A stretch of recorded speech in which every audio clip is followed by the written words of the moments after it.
Lyca production சுபாஷ் Karan presence DJ Gnanavel இயக்கத்தில் super star Rajini நடிப்பில் வேட்டையன் அக்டோபர் 10 முதல் உங்கள் திரையரங்குகளில். Experience your dream retirement life for a day. 5 பேர் உயிரிழந்திருக்காங்கன்னா அது எல்லாத்தோட கம்பைன்டு ஃபெயிலியர். இவங்க தான் அவங்க தான் நம்ம சொல்லி பிரயோஜனம் இல்லை. இன்னும் ஒரு 4-5 பேர் ஃபெயிண்ட் ஆவாங்க, இல்லை தண்ணி பிரச்சனை இருக்கும், கொஞ்சம் வயசானவங்க அப்படியா அவனு இருக்கலாம். அதுக்காக ஆம்புலன்ஸ் கண்டிப்பாக அரேஞ்ச் பண்ணியிருப்பாங்க. யாருமே இது கணிக்கல.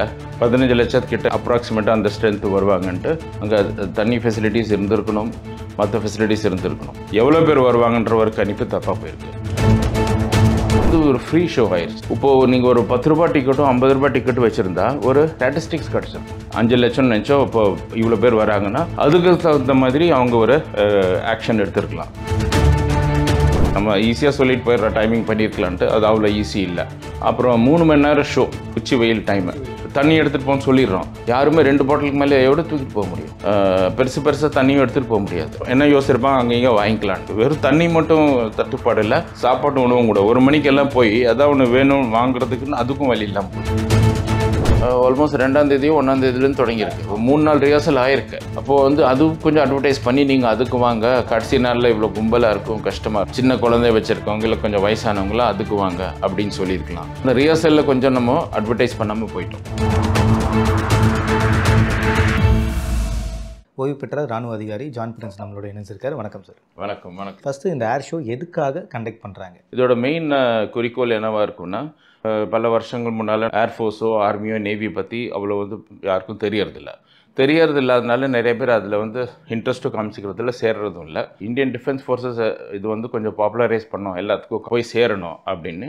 சேர அவங்களுக்கு அது தெரியும், அது ஒரு கரியராக இருந்து ஏர்ஃபோர்ஸில் சேர்றதுக்கு ஒரு வழிவகை. நம்மக்கிட்ட இவ்வளோ திறமை இருக்குது, இந்த மாதிரி நம்மளால் பண்ண முடியும், இந்த ஏர்கிராஃப்ட்ஸ்லாம் இருக்குது, கமாண்டோ ஃபோர்ஸஸ் அவங்களாம் என்ன பண்ணுவாங்க எல்லாம் அது காமிச்சிருப்பாங்க. அவேர்னஸோட ஒரு மோட்டிவேஷன், யங்ஸ்டர்ஸ்க்கு, சின்ன யங்ஸ்டர்ஸ் இல்லை குழந்தைங்களுக்குமே அது ஒரு மோட்டிவேஷன் ஆகி இந்த இடத்துல நம்ம சேரணும். ஒரு நம்ம பேரண்ட்ஸ்லாம் சொல்லுவோமே, குழந்தைங்களுக்கு ஒரு வழி காமிக்கணுன்ட்டு, இது ஒரு வழிகாட்டியாகவும் இருக்கலாம்.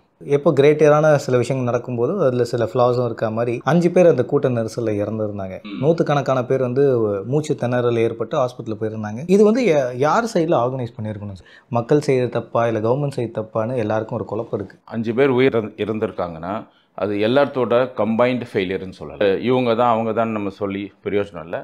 எல்லாருமே நம்ம ரெஸ்பான்சிபிலிட்டி எடுத்து தலைகுனிவோட அந்த ஃபேமிலிக்கு எவ்வளோ நம்ம சப்போர்ட்டாக இருக்க முடியுமோ. அது இல்லாமல் நிறைய பேர் அட்மிட் ஆகிருக்கிறாங்க.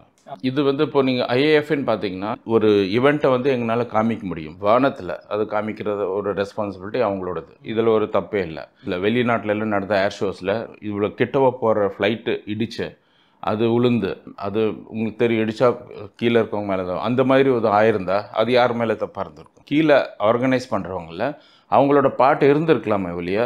உங்களுக்கு தெரியும் யார் ஆர்கனைஸ் பண்ணியிருக்காங்க, நான் ஒன்றும் யாரும் குற்றச்சாட்டை விரும்பலை. அவங்களோட தோல்வின்னு தான் நம்ம இது சொல்ல முடியும். இதில் கண்டிப்பாக ஒரு ஐஏஎஃபோட ரோலு இதில் இருக்க சான்ஸ் இல்லை. என்ன, இந்த வெதர் இப்படி இருக்குதுன்னு எல்லாத்துக்கும் தெரியும், மழை வரப்போகிறது இல்லை, அந்த மாதிரி இருக்குதுன்னு தெரியும். என்ன, கொஞ்சம் டைமிங்கை நம்ம கண்டிப்பாகவே முன்னால் பண்ணியிருக்கலாம். நம்ம ஈஸியாக சொல்லிட்டு போயிடுற டைமிங் பண்ணியிருக்கலான்ட்டு அது அவ்வளோ ஈஸி இல்லை. ஆனாலும் ஒரு 7:30-8 மணி அந்த மாதிரி தொடங்கிறதா இதாக இருக்கும். அப்புறம் 3 மணி நேரம் ஷோ, அது இருக்குது. 11லேருந்து 1 மணி உச்சி வெயில் டைமு. இதை நம்ம சாயந்தரமே வச்சுருக்க முடியாது. ஏன்னா அது 3 மணி தொடங்கியிருந்தாலும் இதே ஒரு மாதிரி பிரச்சனை இருந்திருக்கும். நைட்டில் எல்லாம் போகும்போது இன்னும் கஷ்டமாக இருந்திருக்கும். ரெண்டாவது அவங்க இந்த ஷோ கினியஸ் புக்கு ஒரு ரெக்கார்டு பண்ணணும், சாதனை பண்ணணுன்னு வைக்கல. மெயின் ஏமு மக்களுக்கு பண்ணணும். ரைசிங் டேயில் ஆனிவர்சரி செலிப்ரேட் பண்ணுறதுக்கு அவங்க வச்சுருக்காங்க. அதுக்கு நம்ம மட்டும் செலிப்ரேட் பண்ணாமல் மக்களுக்கும் நம்மளோட அந்த ஆனந்தத்தை கொடுக்கலான்ட்டு அவங்க இதை காமிச்சிருக்கிறாங்க. அப்படின்னு பண்ணும்போது சரி, இப்போ பீச்சில் பண்ணால் இன்னும் நிறைய க்ரௌடு வருமே, இந்த மாதிரி பண்ணலான்ட்டு. ஆனால் யாருமே இது கணிக்கல. 15 லட்சத்துக்கிட்டவோ அதோட அப்ராக்சிமேட்டாக அந்த ஸ்ட்ரென்த்து வருவாங்கன்ட்டு மக்களும் கணிச்சிருக்க மாட்டாங்க. ஐஏஎஃப் கூட வேலையே இல்லை அது கணிக்கிறதுக்கு. இவ்வளோ பேர் வரலான்ட்டு சொல்லிவிட்டு பண்ணியிருக்கலாம். கவர்மெண்ட்டோ போலீஸோ அது கணிக்கிறதுக்கு அது ஒரு கஷ்டமானது. 15 லட்சம் பீப்புள் வரும்போது அங்கே தண்ணி ஃபெசிலிட்டிஸ் இருந்திருக்கணும், மற்ற ஃபெசிலிட்டிஸ் இருந்திருக்கணும். அதில் ஒரு மாற்று கருத்தே இல்லை. அவங்க எல்லாருமே ஒரு நம்பிக்கை வச்சுட்டு வந்திருப்பாங்க. எங்களுக்கு யாருமே இது நினைக்க மாட்டாங்க. இன்ஃபேக்ட் நீங்கள் நம்ம தலைவர்லேருந்து யார் நீங்கள் எடுத்து பார்த்தாலும் யாருமே இது எல்லாத்துக்குமே ஒரு ஷாக்காக இருக்கும். இப்போ நீங்கள் இதுக்காக யார் ரெஸ்பான்சிபிள் நீங்கள் கேட்கும்போது ரெஸ்பான்சிபிள் பண்ணவங்களும் அவங்க மனசில் ஒரு கவலையோடு தான் இருப்பாங்க. இது யாருமே நம்ம எதிர்பார்த்துருக்க மாட்டாங்க இந்த மாதிரி இப்படி ஆகும்ன்ட்டு.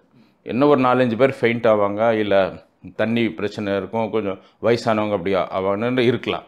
அதுக்காக ஆம்புலன்ஸ் கண்டிப்பாக அரேஞ்ச் பண்ணியிருப்பாங்க. இவ்வளோ ஒரு இதில் ஆகும். ஏன்னா மெயினாக அந்த கணிப்பு வந்து தப்பாக போயிருக்கு. இது ஒரு ஃப்ரீ ஷோ ஆயிடுச்சு. இப்போது நீங்கள் ஒரு 10 ரூபா டிக்கெட்டும் 50 ரூபா டிக்கெட்டும் வச்சுருந்தா ஒரு ஸ்டாட்டிஸ்டிக்ஸ் கிடச்சிருக்கும். 5 லட்சம்னு நினச்சோம், இப்போ இவ்வளோ பேர் வராங்கன்னா அதுக்கு தகுந்த மாதிரி அவங்க ஒரு ஆக்ஷன் எடுத்துருக்கலாம். இப்போ இந்த டிக்கெட்டு பண்ணி இப்போ ஏர்ஃபோர்ஸ் வந்து ஒரு டிக்கெட்டுன்னு போட்டால் எங்களை வச்சு சம்பாதிக்கிறாங்களான்னு ஒரு பேச்சு வரும். அதனால இப்போ டிக்கெட்டு கவர்மெண்ட் வந்து ஏர்ஃபோர்ஸ் ஷோனால அவங்க கலெக்டும் பண்ண மாட்டாங்க, ஏன்னா கவர்மெண்ட் மேலேயே வரும்.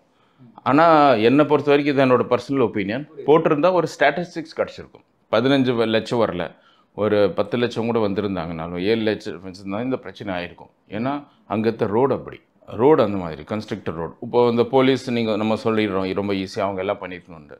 அந்த சின்ன ரோட்டில் வந்து ஒரு தனியாக ஒரு சேஃப்டி பார்த்து வைக்க முடியுமா? ஆம்புலன்ஸ்க்காக ஒரு வழி, இது விஐபிக்காக ஒரு வழி, பஸ்ஸுக்காக ஒரு வழின்னு அந்த பீச் ரோட்டில் வச்சிருக்க முடியுமா? இல்லை பீச் ரோட் அப்ரோச் ரோட்லேயே வச்சிருக்க முடியாது. அதுதான் பப்ளிக் உடைய பாயிண்ட்டாகவே இருந்தது. விஐபிக்கெலாம் வரும்போது தனி வே இருக்குது, ஒரு பெரிய பெரிய ஆட்கள் வரும்போது அவங்களுக்கு தனி வேஸ் இருக்கும்போது காமன் பீப்புளுக்கு வந்து ரொம்ப கஷ்டப்படுறாங்களே அப்படின்றதான். அப்படி இல்லை, நம்ம வந்துட்டு இதே ஒரு 10 லேன்ஸாக இருந்திருந்தா நம்ம சொல்லாமையே வச்சுருப்பாங்க. யார் போலீஸ், யார் நம்மள மாதிரி ஒரு ஜனங்க தான். இது ஒன்று மட்டும் சொல்கிறேன், இதே ஒரு நார்த் இந்தியாவில் வேறு எங்கே நடந்திருந்தால் இஷ்யூஸ் இன்னும் பெருசாக இருக்கும். என்னமோ நடந்திருக்கு. நீங்கள் சொல்கிற மாதிரி ஆர்கனைசிங் கமிட்டியில் அந்த கான்ஃபரன்சஸ் அந்த டிஸ்கஷன்ஸு கொஞ்சம் டெப்த்தாக போயிருந்தா, உங்கள்தா எங்கள்தா இது யார் பண்ணுறது அப்படின்னு போயிருந்தா இன்னொரு 2 கான்ஃபரன்ஸ் வச்சுருந்தா இதாக இருக்கும். இதுக்கெல்லாம் அந்த மூல காரணம் என்னென்னா அந்த கணிப்பு அது தப்பாக போயிருக்குன்னு நான் சொல்கிறேன். But the main point is, நம்ம இந்த மாதிரி ரோடு இல்லாதனால வண்டியே வரக்கூடாதுன்ட்டு கொஞ்சம் தூரமாக வண்டி பார்க்கிங், நானும் கேள்விப்பட்டேன் இந்த இடத்துல பார்க்கிங் இந்த இடத்துல பார்க்கிங்ன்ட்டு எல்லாம் அனௌன்ஸ் ஆகிருக்கு. அதெல்லாம் நம்ம தமிழ்நாடு போலீஸ் தான் பண்ணியிருப்பாங்க. அந்த எல்லாம் பார்க்கிங் வச்சுட்டு அங்கேருந்து அவங்க நடந்து வரும்போது, அவங்க 11 மணி ஷோக்கு 8-9 மணி நடக்கும்போது நடந்து வர டயர்டாகிருக்காங்க. அப்போ அங்கே கொஞ்சம் டீஹைட்ரேஷன் ஆகிருக்கு. அப்புறம் வந்து அவ்வளோ நேரம் இருந்திருக்காங்க. வந்துட்டு போகும்போது அவங்களால யாருனாலும் போக முடியல.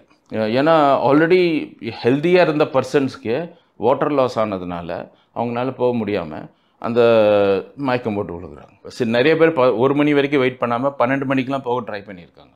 அப்போவுமே அந்த பிரச்சனை இருந்திருக்கு. அப்புறமேல் இவ்வளோ தூரம் நடந்து வந்து இவ்வளோ பண்ணும்போது சக்தே இல்லாத போது எப்படி அவங்க திரும்பி அவங்க வண்டி வரைக்கும் நடந்து போயிருக்க முடியும்? ஸோ இதெல்லாம் ஒரு பெரிய விஷயம் ஆயிருக்கு.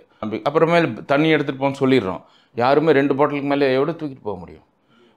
பெருசாக தண்ணியும் எடுத்துகிட்டு போக முடியாது. ஒரு சில பேர் நினச்சாங்க, ஆமாம் நிறைய தண்ணி என்ன யோசிச்சிருப்பாங்க, அங்கே இங்கே வாங்கிக்கலான்ட்டு. ஆனால் அங்கே இருக்க கடையெல்லாம் எடுத்திருக்காங்க. அது ஒரு பெரிய தப்பாக போயிருக்கு. கடை எடுத்து ஆகணும். ஏன்னா இப்போது அந்த கடைங்கள்லாம் இருக்கும்போது அங்கே இது ஒரு கடை அங்கே இருந்தால் என்ன இருக்கும்? அந்த கடை இருக்கிறதுக்கே இடம் இருந்திருக்காது. 2வது இது மேலே ஃப்ளை பாஸ்ட் இருக்கும்போது கீழே அந்த சாப்பிட்ற பொருளாக இருக்கும்போது அந்த பறவைகள் மேலே போனால் ஃப்ளைட்ஸுக்கு வந்து தடங்களாக இருக்கும். அது ஒரு ரிஸ்கியான இஷ்யூ. ஆனால் அதுக்காக நல்ல இடம் இல்லைன்னு சொல்லிட்டு அவங்க கடைகள்லாம் எடுத்துருக்குறாங்க. நம்ம நிறைய பேர் ட்ரிப்டிக்கன் போய் அங்கேயும் கடையில் சாப்பிட்றதுக்கு ஒன்றும் இல்லாமல் போயிருக்கு. வெறும் தண்ணி மட்டும் தட்டுப்பாடு இல்லை, சாப்பாட்டு உணவும் கூட 1 மணிக்கெல்லாம் போய் எதாவது ஒன்று வேணும் வாங்குறதுக்குன்னு அதுக்கும் வழி இல்லாமல் போச்சு. அது இல்லாமல் இவ்வளோ பெரிய க்ரௌடுக்கு எவ்வளோ தான் அவங்க வண்டியாக தண்ணி வச்சுருந்தாலும் கம்மியாக இருந்திருக்கும். ஸோ அதனால் பேசிக்காக திருப்பியும் அந்த ஸ்ட்ரென்த்தில் தான் நம்மளுக்கு வந்து இதாகுது.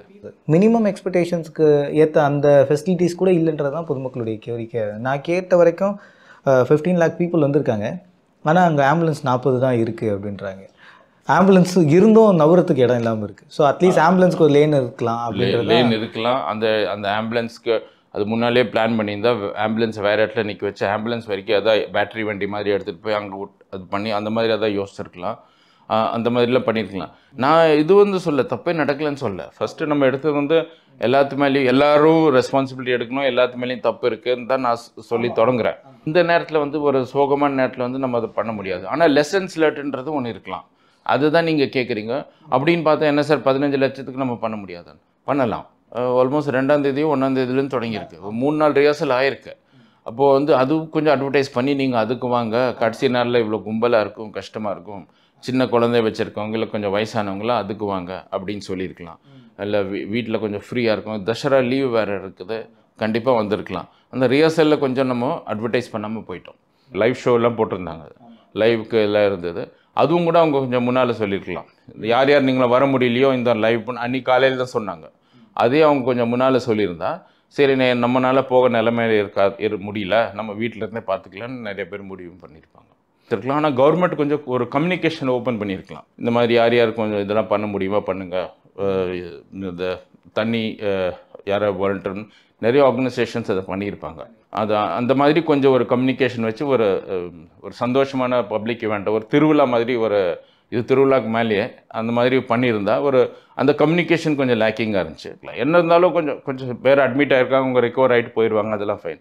உயிரிழப்பு மட்டும் ஆகிடக்கூடாது. அது ஒரு பெரிய அது இந்த மாதிரி ஒரு சம்பவத்தில் உயிரிழப்பானது நம்மளுக்கு ஒரு கம்பைண்டாக ஒரு தலைக்குனிவு தான் அது. கண்டிப்பாக சார், உங்கள் நேரத்தில் நீங்கள் நிறைய விஷயங்கள் மக்களுக்கு புரிகிற மாதிரி எக்ஸாம்பிளாக சொல்லியிருந்தீங்க. ரொம்ப நன்றி. Thank you sir. தேங்க்யூ.